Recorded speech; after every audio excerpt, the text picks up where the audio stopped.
तो आज हम जा रहे हैं बर्बरी। बट बर्बरी जाने के रास्ते पे मतलब हम बस से जा रहे हैं और पुलहम्स की पब्लिक ट्रांसपोर्ट की बस है।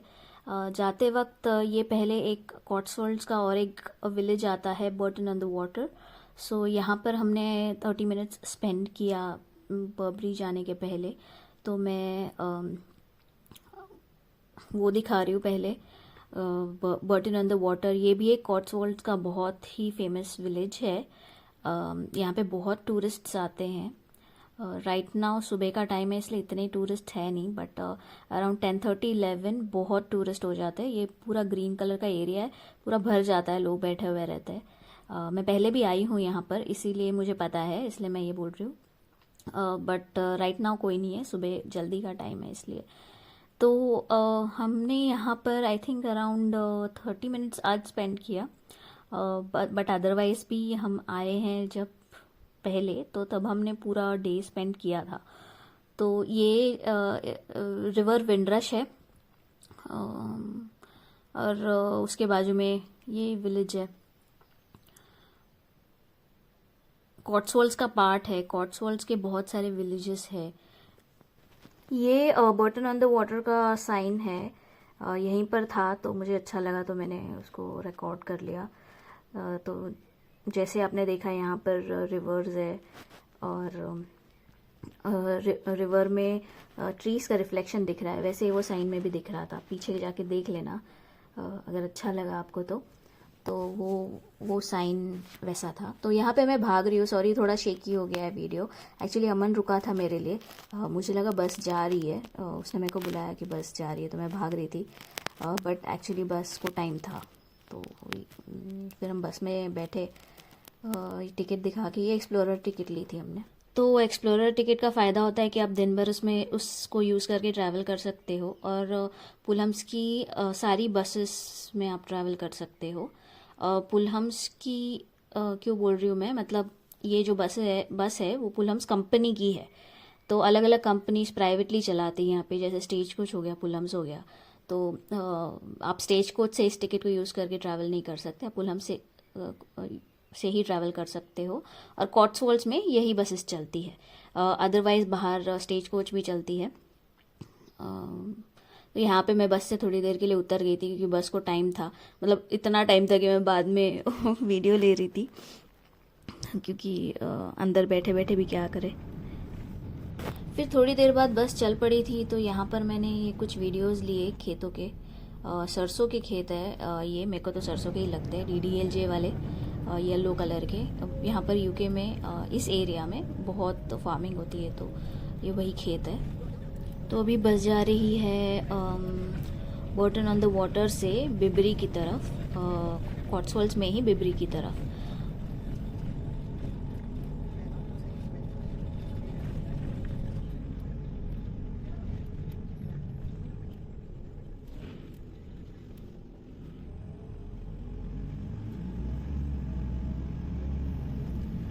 बाइबरी है ये, बिलबरी नहीं है। लोग बहुत गलत प्रोनाउंस करते हैं इस विलेज को।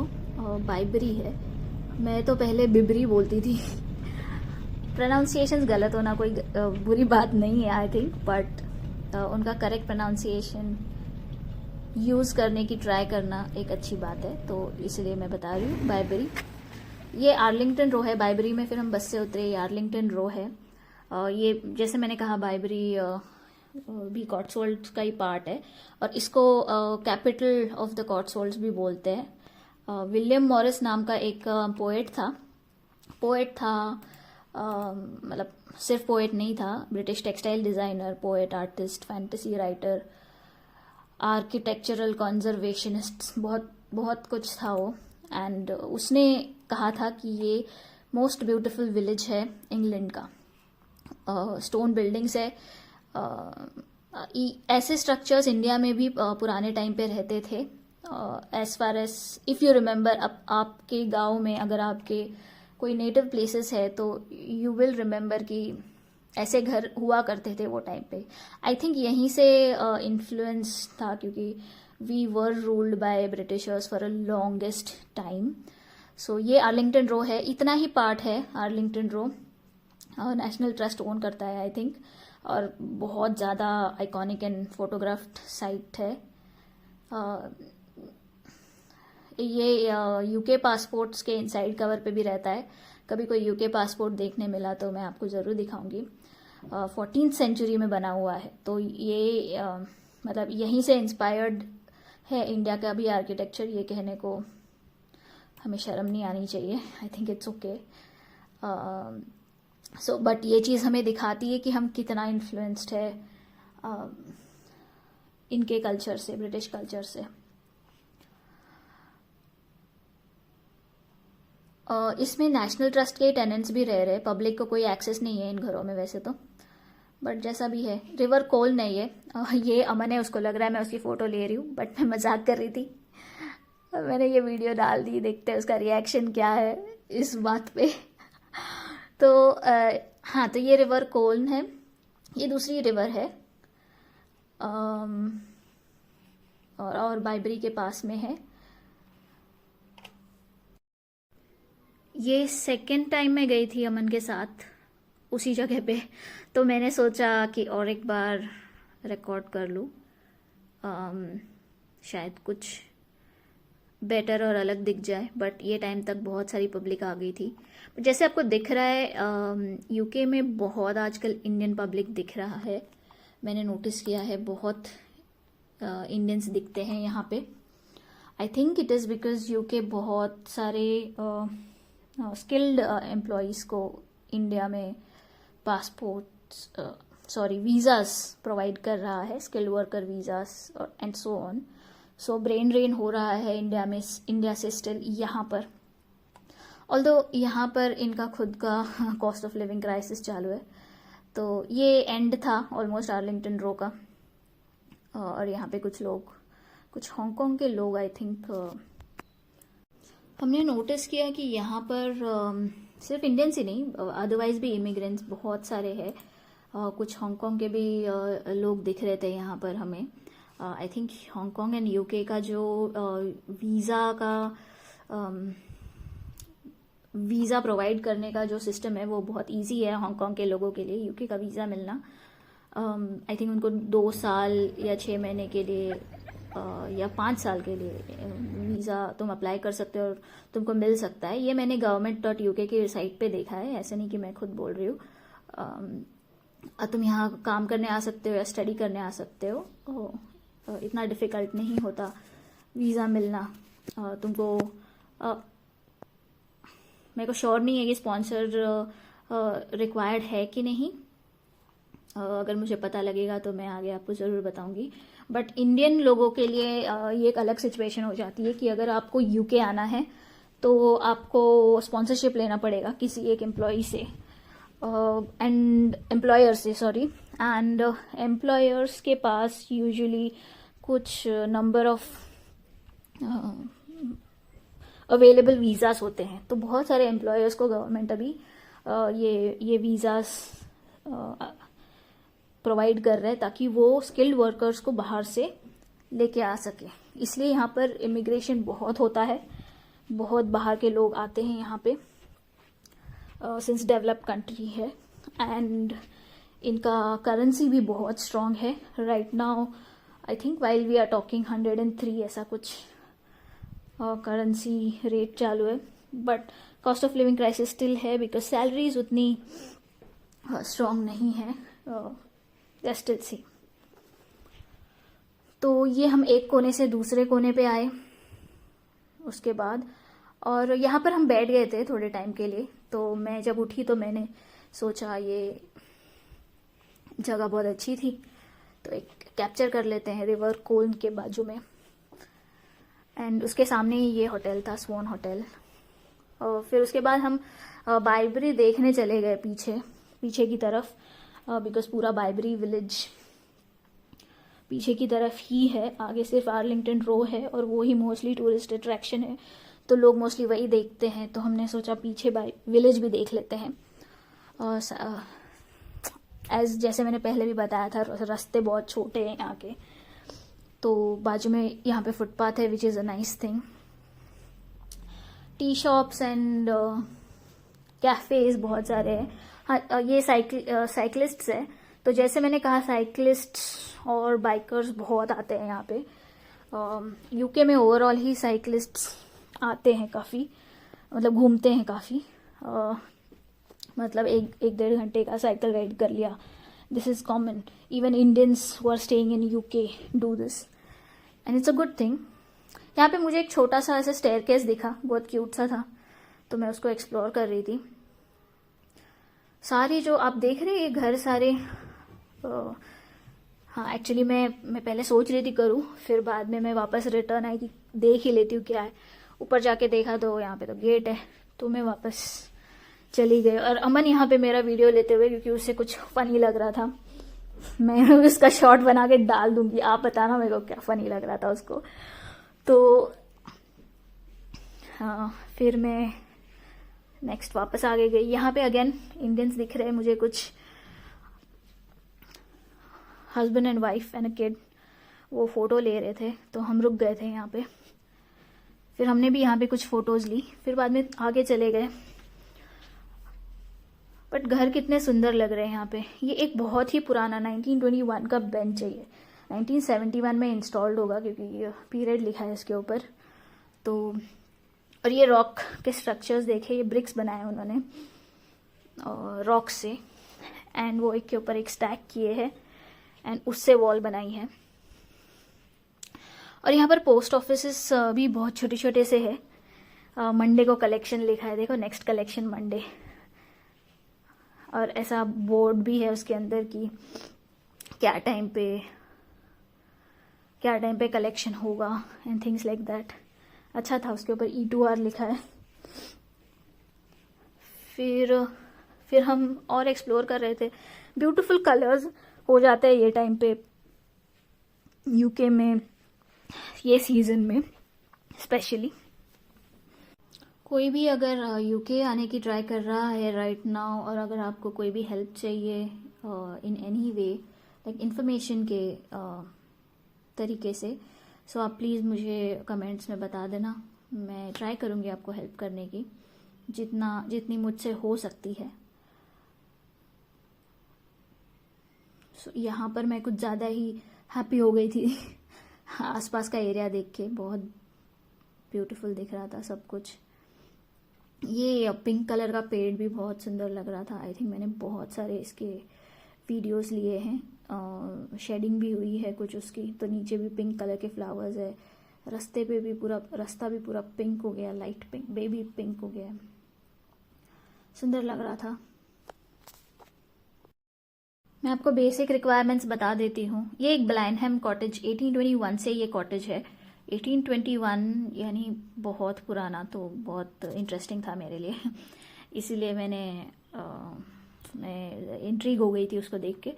सो मैं ये कह रही थी कि अगर आप यूके के लिए वीज़ा के लिए ट्राई कर रहे हैं, तो आप कुछ रिक्वायरमेंट्स फुलफिल होनी ज़रूरी है। एक तो यूके का कोई एम्प्लॉयर होना चाहिए।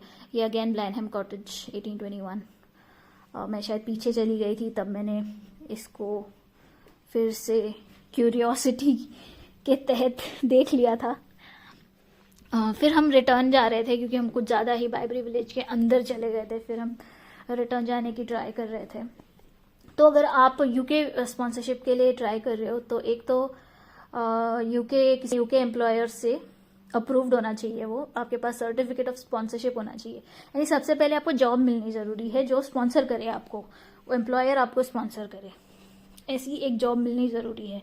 एक बार एम्प्लॉयर ने स्पॉन्सर कर दिया तो बाकी फिर सब इजी हो जाता है।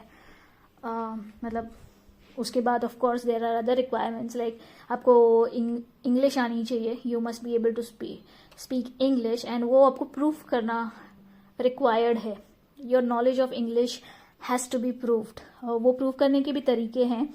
आई थिंक कुछ एग्जाम्स भी है, बट ईजिएस्ट तरीका, अगर आपका एजुकेशन कंप्लीटेड है, तो just go to your college, get a certificate saying कि आपको इंग्लिश आती है। उसको कुछ बोलते हैं MOI, मीडियम ऑफ इंस्ट्रक्शंस बोलते हैं उस सर्टिफिकेट को। जो आपको कॉलेज आपका प्रोवाइड कर देगा इंडिया में इजीली, बिकॉज आप उनके पास पढ़े हो, तो you have the right to ask them for this document. और उससे आप प्रूव हो जाओगे कि आपके पास इंग्लिश की नॉलेज है, एटलीस्ट यूके के लिए। बाकी सारी कंट्रीज़ के लिए आई थिंक IELTS कंपलसरी है, IELTS बोलते हैं आई थिंक उसको। और visa I think 3 years 5 years depend करता है आपका एम्प्लॉयर कितने साल के लिए आपको स्पॉन्सर करेगा। तो ये सर्टिफिकेट ऑफ स्पॉन्सरशिप और नॉलेज ऑफ इंग्लिश प्रूव करने की ज़रूरत होती है, और आपका मेडिकल फिटनेस प्रूव करने की ज़रूरत होती है। ये एक अजीब सा पेड़ था, हमें दिखा, जिसके ये फ्रूट्स थे। हमें श्योर नहीं था किस चीज़ के फ्रूट्स है, समझ नहीं आ रहा था, तो इसलिए हमने खाया भी नहीं। फिर अगेन हमने कंटिन्यू किया इसी रास्ते को।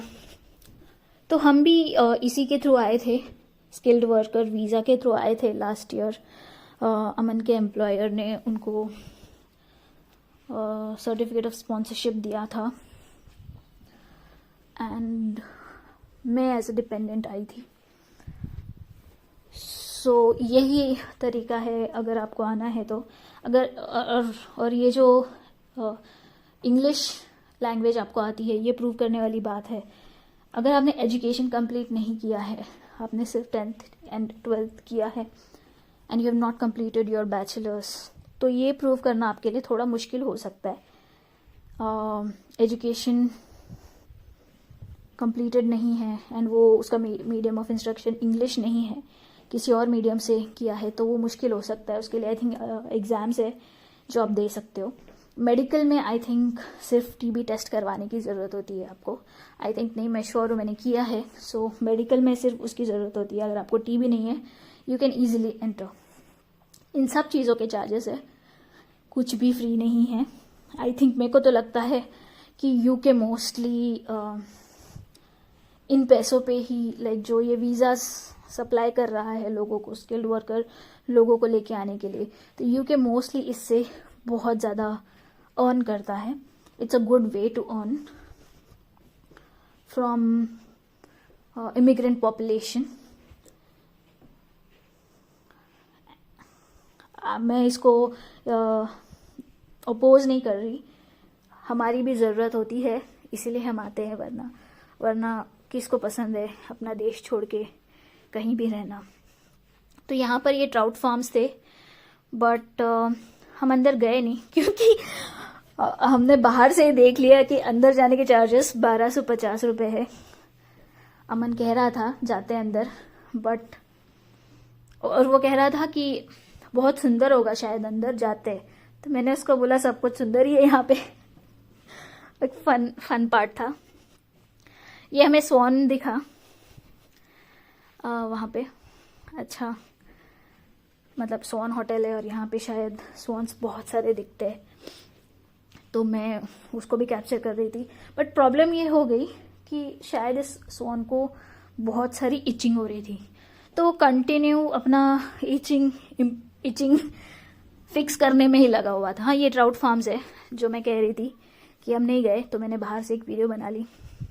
फिर उसके बाद ना एक चर्च दिखा हमको, सेंट मेरीज चर्च, अच्छा दिख रहा था, और बहुत सारे लोग, it looked like it was an tourist attraction, तो हम भी चले गए। चर्च ऑल दो बंद था, और आसपास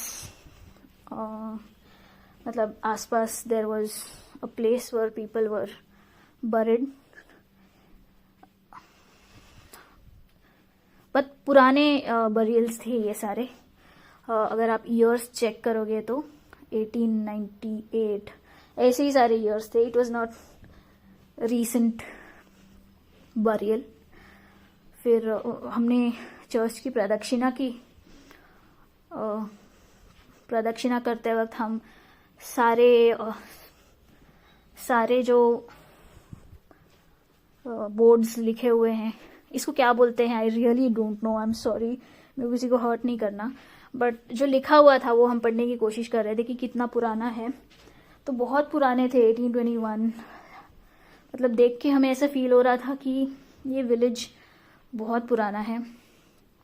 ये देखिए 1816 और 1812 दो लोग हैं, दो लोग के मेमोरी में है। तो 1816 and all, it's literally decades old. So ये हमने प्रदक्षिणा कर ली और यहाँ से हम बाहर चले गए। फिर हम रिटर्न हो रहे थे बायबरी से, तो यहाँ पर एक 5 डायर स्ट्रीट है, उसको देख के हमें लगा कि जनरल डायर तो हमें पता ही है, आई थिंक उनके मेमोरी में है ये, so I needed to take this shot.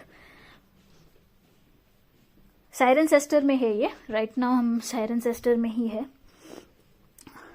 बस में साइरनसेस्टर में है। फिर उसके बाद हम चेल्टनम आ गए थे। चेल्टनम में यहाँ पर एक प्राइड परेड चालू थी। प्राइड परेड का मतलब क्या है, ये अगर आप में से कुछ लोगों को पता नहीं होगा तो मैं बता देती हूँ। Pride parade it's like a gay parade, gay लोगों को, like for all the LGBTQ+ community के लिए है ये। अगर आपको उनको सपोर्ट करना है, you can visit, you should come to this parade. तो यहाँ पे बहुत सारे शॉप्स थे, छोटे छोटे शॉप्स लगाए थे उन्होंने। It was almost like a party. 100 से ज़्यादा लोग आए थे आई थिंक। एंड यहाँ पर सारी सुविधाएं भी थी, जैसे पुलिस थी, फर्स्ट एड के लिए लोग बैठे हुए थे। So everything was available, even though ये सपोर्ट के लिए आए हुए थे लोग।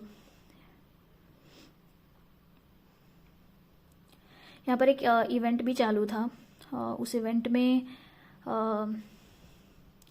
लोग परफॉर्म कर रहे थे। ये आई थिंक 2011 के बाद इस साल फर्स्ट टाइम ये हुआ था परेड। तो देखा आपने, यहाँ पर एक परफॉर्मेंस भी चालू है, उसका मैं एक शॉट डाल दूंगी।